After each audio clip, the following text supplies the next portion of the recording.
በአድዋ ጊዜ ተዋግቻለሁ የሚሉ አንድ ሰው ያጋጠሙ እውነት በባለፈው አመት በህይወት ያሉ አዎ አድዋ ጊዜ ስንት አመታቸው ይሆን ተዋግቻለሁ ሽመት ነው ነጭ ሽበት ነው ስንት አመታቸው እንደሆነ አትገምቱ እና ስንቱ አርበኛ በቴሌቪዥን እየቀረበ የግን ማንንም ማስተዋሻ አጥቼ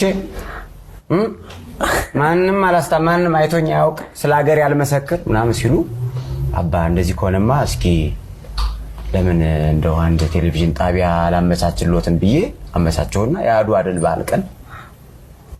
በዓል ቀን ላይቭ ቀረው። ተመልካቾቻችን እንደምን ሰነበታችሁ? ዛሬ የአድዋ ድል በዓል ነው፣ እንኳን አደረሳችሁ። ዛሬ እንግዳለን አሉና እሳቸውን አቀርቧቸዋል። እኛንን ነው የጠቆመን። እሺ በቅድሚያ እስኪ ስሞትን ማን ልበል?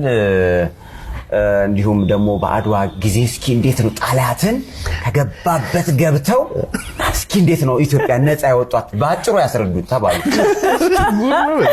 እሺ ደጃዝማች አበራ እባላለሁ። የማይችሉት ቋንቋ የለም፣ ሁሉም ቋንቋ ይችሉታል። ሞስት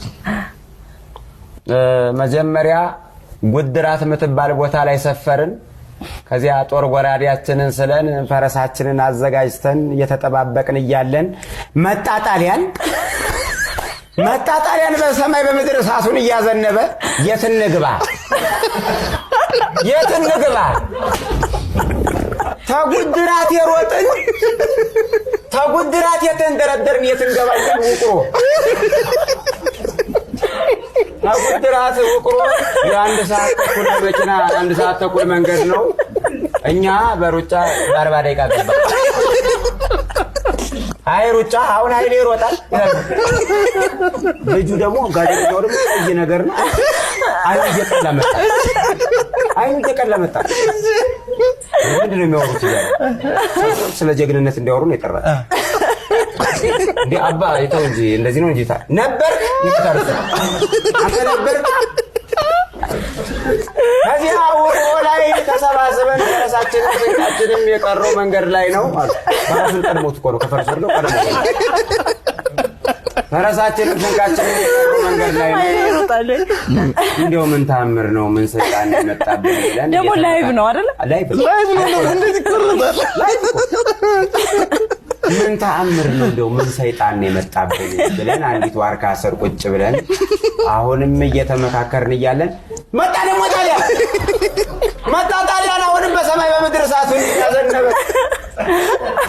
ትግርኛ ምናምን ኦሮምኛም ይችላሉ ብያለሁ። ለመጣ ጣሊያን በሰማይ በምድር ሀዊና ለቀመጠ ሲያጋንኑት በትግርኛ ነው።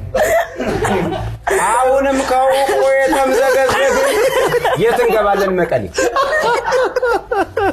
ከመቀሌ ከውቆ መቀሌ የ2 ሰዓት መንገድ ነው። እኛ በ1 ሰዓት ገባን።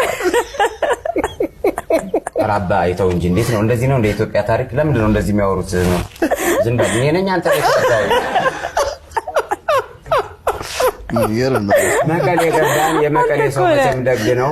እህሉ አቀመሰን። ከዚያ ደግሞ ተጉድራት ደግሞ ስንሮጥ የት እንደገቡ ያላወቅናቸው ሰዎች መቀሌ ያገኘናቸው አሉ። ቤት ሩጠው እንደሆነ ቀድሟቸዋል። ደግሞ እነሱ ቁጭ ብለን እየተመካከርን እያለ አንዲት ዛፍ ስር ቁጭ ብለን ያወጋን እያለን መጣ በሰማይ በምድር አሁን እሳቱን እያዘነበ በቃውት ይሏቸው ዝም በል የኢትዮጵያ አምላክ ይዞን ነው እንጂ በሩጫማ ኬንያ እንገባ ብለን አንተ እኮ ነህ እሱ ነው ይዞቸው ሄደው እና በጣም ገረመኝ። ከዛ በኋላ አገኘኋቸውና ምንድን ነው አባ እንደዚህ ነው እንዴ አቀርበኝ ብለው የጨቀጨቁኝ ምናምን ስላቸው እና ምን ብዬ ልታወቅ ተወኝ ልጄ ስንቱ እየታወቀ ዝም ብሎ ዘፈን ማይለው እየታወቀ ስንቱ ዝም ብሎ ሱሪና ፋያወራ እየቀረበ እንደዚህ ብዬ መጣሁ። ግን በባንዳነት ሰርተዋል። በጣም ይገርማል። ከነዚህ